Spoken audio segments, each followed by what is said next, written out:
Good evening, fellow human beings, animals and children.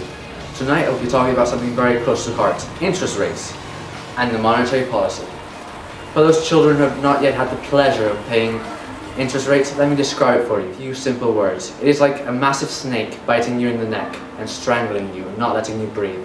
But luckily, it is not as painful as school lunch. Yes, fellow students, you know what I mean. Now let's go towards our streetwise reporter to see what people are doing nowadays in the Casa. Good morning, this is Nuria Freire. I am here in one of the main offices of La Caixa in Barcelona. We're here because Mr. Waker has agreed to let us follow him on his quest to find a loan. Welcome! How can I be of assistance? Well, I'm looking to buy a house in Gracia. Here are my financial statements. I see that your work at ASB is stable. I see that your financial situation seems to be fine. How much money are you willing to loan, and what time period do you believe you will be able to pay it back? Well, I was looking to take out a loan for $200,000. Euros. At the interest rates at our present day, which are about 8%, this would mean that you would have to pay 638 euros in total. And I would suggest that it would take a monthly package of about 4,000 euros to pay back for 15 years. This is crazy. I am not paying anything like that. Thank you very much. We have moved to Santander Bank in order to find a better offer and possibly lower interest rates.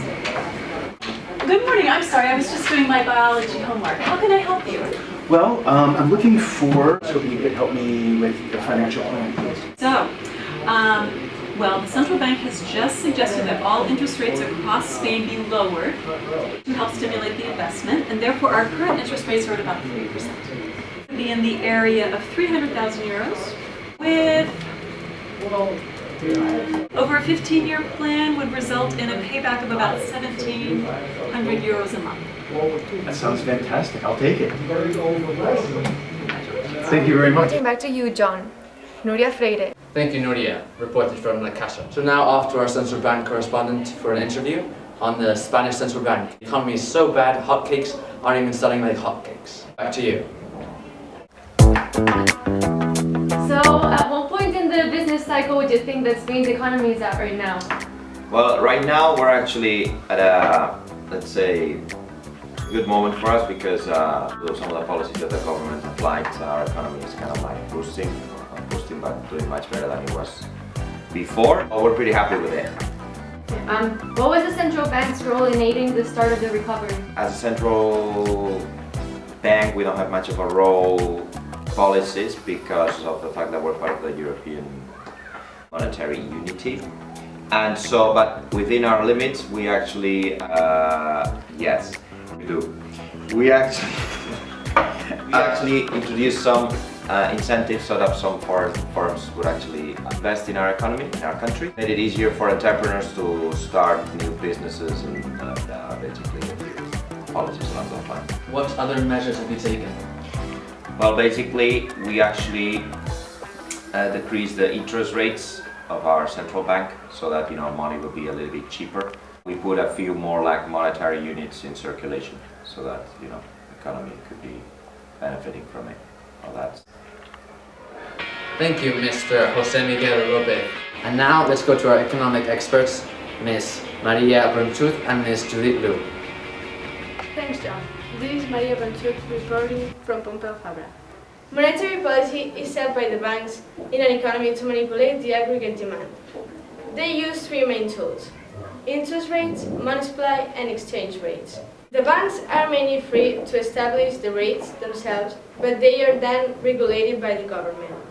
Okay, so we will explain the three tools of monetary policy. First of all, the interest rates can be defined as the cost of borrowing money. This is an important tool as it affects consumption and investment in the aggregate demand curve.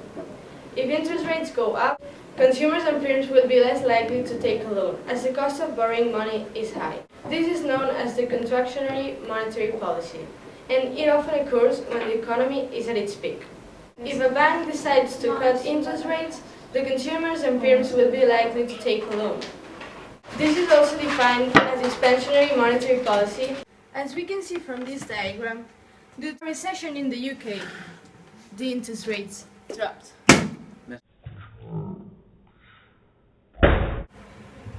And now my partner Judith will explain the rest of the tools and the diagram. Thank you, Maria. Now we will look at the next two tools. Money supply. When more money is being printed, it makes it easier for banks to lend money. Moreover, more consumption and investment, shifting the aggregate demand curve out.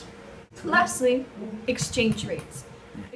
Now let's look at the diagram of monetary supply in terms of interest rates. If, for example, the central bank decides to raise interest rates, this will shift in the aggregate demand curve from 81 to 83, creating a new equilibrium point at Y3 and P3. This means that the general price level has decreased from P1 to P3, and the real output also decreased from Y1 to Y3. Now let's look at the other situation, the opposite case. Let's say the central banks decide to lower the interest rates. This means that the AD will be stimulated and will shift out from 81 to 82. This will create a new equilibrium point at P2 and Y2. Price levels will now increase from P1 to P2, and the real output increases from Y1 to Y2. Present! Favor, pequeña pero matona Maria. And opposing, Judith, the Hispanic who causes panic, Blue. Monetary policy is good because it stimulates the economy and GDP grows. But on the other hand, you have to consider the time it takes for the policy to be enforced. Time lags, my friend. But monetary policy is also good because it increases aggregate demand and firms and consumers' confidence rise. And therefore, firms are more likely to invest, and also consumers will buy more goods and will buy more services. But you're forgetting a negative aspect. Just because a central bank decides to set a monetary policy with interest rates doesn't mean that commercial banks will follow. Thank you, Maria and Judith, for that wonderful report. Now, let's go towards our ASB Finance Minister, Mr. Freire.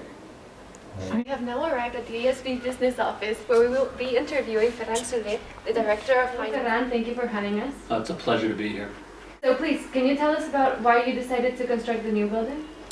Yes, it's something we've been planning for a long time at our school. However, a major factor in us deciding was the availability of funds and interest rates with banks. So how come, since you've been planning it for a long time, how come you decided to do it now? As you may know, because of the economic recession, or some would use the word crisis, interest rates in banks have been greatly reduced. And so it was a great time for the school to maximize its funds and take advantage of the financial situation. And so we were able to obtain a loan at a very, very low interest rate to support the construction of this project. The fees from the construction companies and just basically the entire cost of the project was way down than what it would have been 6, 7, 10 years ago. Thank you very much for your time, Ferran. Pleasure. Thank you. Your money is safe with me. You heard it here first from Ferran Soler. Thank you, Mr. Ferran Soler, for your time. Concludes our incredible episode for tonight. Thank you very much for watching. We have been watching Oliver, John,